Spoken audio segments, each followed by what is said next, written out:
Suddakunta బోడుపల్లిలో preliminary notification దాదాపు 10 సంవత్సరాల క్రితం అయింది. ఫైనల్ నోటిఫికేషన్ ఇంకా కాలేదు.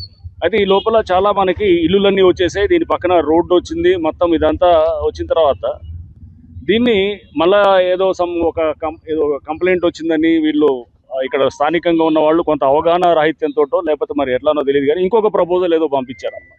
పంపించి ఈ పక్కన ఉన్నటువంటి ఇల్లులన్నింటినీ కూడా FTLలో ఉన్నాయనేటటువంటిది ఒకటి పంపించి దాంట్లో మార్కింగ్లు ఇవ్వటం అనేది మొదలెట్టారు. ఇది ఇంటికి మార్కింగ్లు ఇవ్వటం.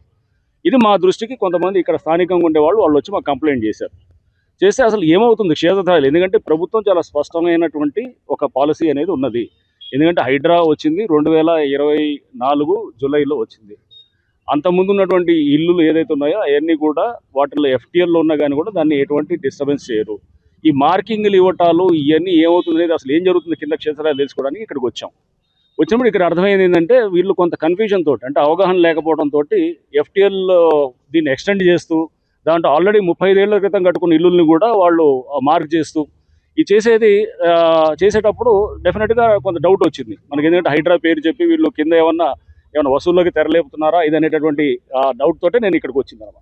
రావడానికి వచ్చేసి దాన్ని చెక్ చేసినప్పుడు అది మార్కింగ్ ఇచ్చిన దాన్ని చూసిన తర్వాత అది ఎటువంటి పరిస్థితుల్లో అట్లా మార్కింగ్లు చేయకూడదు అండ్ ఇల్లుల్ని చేయకూడదు. అండ్ మోరోవర్ FTL అనేది పాత ప్రీమియర్ నోటిఫికేషన్ ఏదైతే ఉందో చెరువుకి యువతలో ఉన్న దానికే లిమిట్ చేస్తారు డెఫినెట్గా.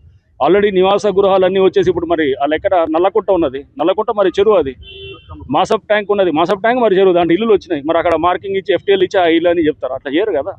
సో అది మనం కామన్ సెన్స్తో వాడాలి. మనం వాడి ఎక్కడైతే ఖాళీగా ఉన్నదో అది వరకే మనం చెరువునిగా మనం పరిగణ తీసుకుంటాం. కానీ అంతేగాని ఆల్రెడీ నివాస గృహాలు అన్నీ వచ్చిన దాన్ని మనం FTL కింద తీసుకొచ్చేసి అక్కడ అనవసరమైన భయాందోళన తీసుకురావటాలనేది అది అభిమతం కాదు, ప్రభుత్వ అభిమతం కాదు, హైడ్రా అభిమతం అంతకన్నా కాదు.